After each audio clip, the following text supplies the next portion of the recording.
Le ministère de l'Aménagement du Territoire et des Grands Travaux poursuit à la lettre les objectifs du projet de société du président de la République Denis Sassou Nguesso. Ensemble, poursuivons la marche. À sa tête, le ministre d'État Jean-Jacques Bouya en mission de service dans la capitale économique Pointe-Noire du 24 au 25 janvier 2025 avec pour objectif évaluer l'état d'avancement des travaux de la municipalisation additionnelle de la ville Océane, vérifier le respect du calendrier d'exécution des travaux, évaluer la qualité des réalisations et identifier des éventuels retards et difficultés. Les délais de pluie seront toujours constatés. S'il y a des pluies, nous on connaît les jours. Mais les jours qui sont des jours de travail où il n'y a pas de pluie, si le travail ne se fait pas, il ne se rattrape pas, nous allons comptabiliser ces jours-là et le travail qui devrait être fait. Si vous continuez à être en retard, on arrêtera, on fera avec d'autres. Cette mission a permis au ministre d'État et sa suite, ainsi qu'aux autorités administratives, de vérifier la conformité des travaux par rapport aux plans et aux normes. Détecter les problèmes en cours et trouver les solutions idoines était une priorité absolue. Quand une autorité arrive, qui place les engins, on dit que ça travaille. Cette société a été la première à placer l'engin pour dire que ça travaille. La première. Pourquoi on fait le spectacle? On a vu le même compacteur qui ne sert à rien pour le moment. Chanter sur 10 ans, on a commencé par le CNC.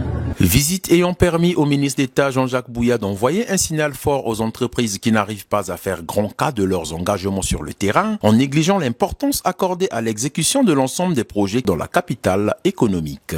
On devrait pouvoir finir quand? On devrait finir le 15 février. 15 février. Oui, bon, c'est raté. Oui, ça c'est raté. Il y a le pluie, il y a la lenteur. Oui. Il faut corriger. Oui, il y a et donc, on peut dire qu'il faut établir le nouveau calendrier. Oui, que l'entreprise a déjà établi pour le 15 juin.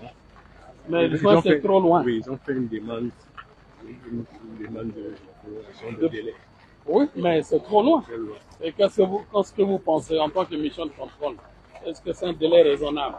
Cet épluchage a constitué un moment privilégié pour évaluer l'avancement des travaux à Pointe-Noire et a permis non seulement au ministre d'État Jean-Jacques Bouya d'améliorer la communication interne en facilitant les échanges entre les différents acteurs, mais aussi de prendre les décisions nécessaires pour garantir la réussite de ces projets. Les travaux se déroulent, mais il y a certaines entreprises effectivement qui montrent quelques faiblesses, qui n'ont pas pu démarrer de manière effective.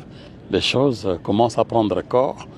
Et d'ici la saison sèche, on devrait avoir évidemment des chantiers qui se formalisent de manière claire et donner un meilleur assainissement à la ville de Pointe-Noire. Ils doivent se mettre résolument au travail. Et le président de la République, dans son message, l'a dit clairement que cette année soit une année véritablement déterminante. De l'ensemble des travaux qui se réalisent à Pointe-Noire, ici est de noter qu'il s'agit des travaux de l'aménagement du boulevard Denis Sassou Nguesso, l'aménagement du tronçon rond-point Tister Hôpital de Luandili, l'aménagement et le bitumage de l'avenue Tister Tikaya, l'aménagement et le pavage de l'avenue de la Liberté, les travaux de l'avenue Biteli Kandombi, l'aménagement et le pavage de l'avenue Antoinette Sassou Nguesso, les travaux de réaménagement, réhabilitation et renforcement de la route nationale numéro 4 partant de son PK0 de la station X-Oil de Songolo jusqu'à Luango, pour ne citer que ceux-ci.